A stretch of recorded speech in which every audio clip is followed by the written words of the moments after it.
یہ 17 نومبر 1922 کی صبح ہے اور سلطان محمد ششم وحید الدین سلطنت عثمانیہ کے آخری حکمران اپنے ہی محل سے خفیہ طور پر نکالے جا رہے ہیں۔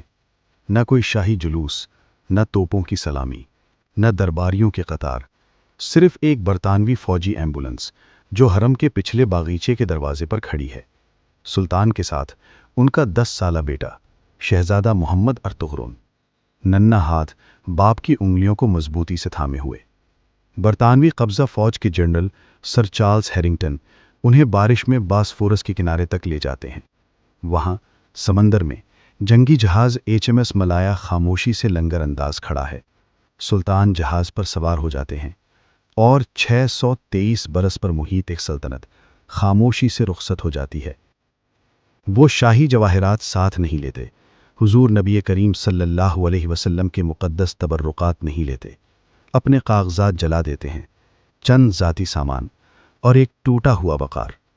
ایک وقت تھا جب ان کی سلطنت 5 ملین مربع کلومیٹر پر پھیلی ہوئی تھی، وینا کے دروازوں سے شمالی افریقہ تک، بلقان سے جزیرہ نمائے عرب تک، اسلامی تاریخ کی سب سے طویل عرصہ قائم رہنے والی سلطنت، اور اس کا خاتمہ ایک بیمار بوڑھا شخص ایمبولنس کے پچھلے حصے میں شہر کے جاگنے سے پہلے خاموشی سے جا رہا ہے۔ لیکن کہانی یہی ختم نہیں ہوتی۔ اگلے 18 مہینوں میں ترکی کی گرینڈ نیشنل اسمبلی نے پورے عثمانی خاندان کو جلا وطن کر دیا۔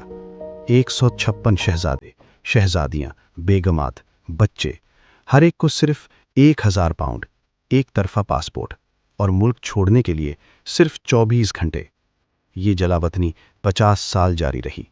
استنبول کی ایک شہزادی، تتلیے استنبول کہلانے والی، فرانس کے شہر نیس میں تب دق سے مر گئی۔ ایک شہزادہ عوامی پارک میں بھوک سے مردہ پایا گیا۔ ایک اور شہزادہ 64 سال تک نیو یارک کے ایک کرایہ کنٹرولڈ اپارٹمنٹ میں رہا، $390 ماہانہ کرایہ دیتا رہا، اور کسی ملک کا پاسپورٹ لینے سے انکار کرتا رہا کیونکہ وہ خود کو اب بھی سلطنت عثمانیہ کا شہری سمجھتا تھا۔ یہ سب شروع کہاں سے ہوا تھا؟ تقریباً 1299 میں، جب عثمان غازی نے بازنطینی سرحد پر ایک چھوٹی سی ریاست قائم کی۔ وہی چھوٹی سی ریاست 2 صدیوں میں دنیا کی طاقتور ترین سلطنتوں میں شامل ہو گئی۔ 1453 میں سلطان محمد فاتح نے قسطنطنیہ فتح کیا، شہر کا نام بدل کر استنبول رکھا گیا، اور عثمانیوں نے تقریباً 5 صدیوں تک وہاں سے حکومت کی۔ عروج اپنے نقطۂ کمال پر پہنچا سلطان سلیمان اعظم کے دور میں۔ سلطنت 3 بر اعظموں پر پھیلی ہوئی تھی، درجنوں زبانیں، درجنوں مذاہب، ایک مرکز۔ وہ مرکز تھا توپ کاپی محل، 86 کیراٹ کا اسپون میکر ڈائمنڈ، زمرد جڑا توپ کاپی خنجر، 20,000 مخطوطات۔ بعد میں سلاطین منتقل ہوئے دولمہ باغچی محل، 45,000 مربع میٹر کا محل، 35 ٹن سونا تعمیر میں استعمال ہوا۔ پھر زوال شروع ہوا۔ 1853 میں زار نکولس اول نے اسے کہا یورپ کا بیمار آدمی۔ 1875 میں سلطنت دیوالیہ ہو گئی۔ پہلی جنگ عظیم آخری غلطی ثابت ہوئی۔ 1 نومبر 1922 سلطنت ختم۔ 3 مارچ 1924 خلافت ختم۔ آخری خلیفہ عبد المجید ثانی کو صبح سویرے جلا وطن کر دیا گیا۔ کوئی استقبال نہیں، کوئی پروٹوکول نہیں۔ 16 مئی 1926 سلطان محمد ششم اٹلی میں وفات پا گئے۔ قرض خواہوں نے ان کے تابوت پر قبضہ کر لیا۔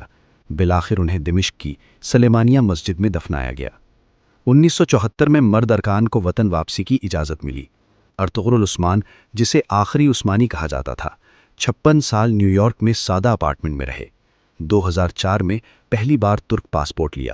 2009 میں ان کی وفات پر نیلی مسجد میں 10,000 افراد شریک ہوئے۔ آج تقریباً 100 عثمانی نسل کے افراد دنیا بھر میں موجود ہیں۔ محلات باقی ہیں، خزانے باقی ہیں، نام باقی ہے۔ سلطنت ختم ہو گئی، لیکن تاریخ کبھی مکمل طور پر دفن نہیں ہوتی۔ اور عثمانی خاندان اکیلا نہیں تھا۔